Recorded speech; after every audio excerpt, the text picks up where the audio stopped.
ઈસુનો જન્મ।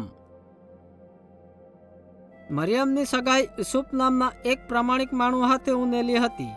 જે તેણે આયકા કા મરિયમ ગર્ભવતી આય ત્યાર તો જાણે થતો કા તી પોહા માણા નાય મિલે તો મરિયમે બદનામ કરું માંગે નાય થતો, તેથી તેણે શાંતિપૂર્વક તે છૂટાછેડા ઉફુના નક્કી કર્યા। તો કાંઈ કરે તે પહેલાં એક ઈશ્વરદૂતે સપનમાં આવીને તાણે હાથે વાત કરી।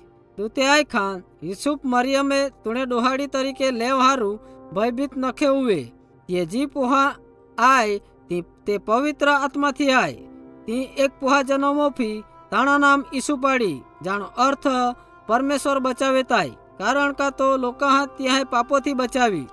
તેથી યુસુફે મરિયમ હાથે વેવા કર્યા।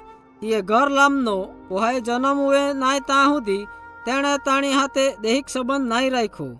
જ્યારે મરિયમા જન્મ ઓફુનો સમય પાસે હતો, રોમન સરકારે દરેકા તાણા પૂર્વજો રહી થતા તે નગરમાં જઈને વસ્તી ગણતરીમાં નામ નોંધવના આયખા।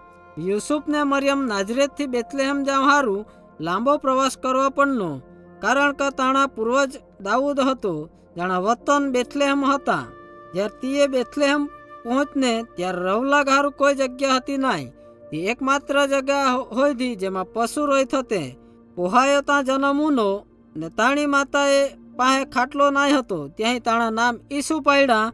તે રાતીના કુલાક ભરવાડા પાહેના મેદાનમાં ત્યાં ઘેટાએ રખેવાળ કરે થતા અચાનક એક પ્રકાશિત દૂત ત્યાં સામે પ્રગટ ઉનો ને ત્યાં ભયભીત ઉના। દૂતે આયખા ભયભીત નખે હુआ, કારણ કે તુમણે હારું માણે પાસે કુલાક હાજા સમાચાર આય મસી સ્વામી બેથલેહેમમાં જન્મનો આય। જાવાને પોહાઈ શોધ કરા ને ત્યાં કપડામાં લપેટેલો ગભાણમાં નિંધાયેલો જડી। અચાનક આકાશ સ્તુતિ કરતા દૂતોથી ભરાઈ ગુઆ। આયખા કા આકાશમાં પરમેશ્વરનો મહિમા હુએ ને તેણે પસંદ કરે તે લોકો પૃથ્વી પર શાંતિ જડે। ટૂંક સમયમાં ભરવાડ ઈસુ જ્યાં હતો તે જગ્યા પર પહોંચના ને દૂતે ત્યાં આખેલા હતા ત્યાં એક ગભાણમાં નિંદાયેલો હેરુ જણનો ત્યાં બહુ જ આનંદમાં હતા। મરિયમ પણ બહુ જ ખુશ હતી।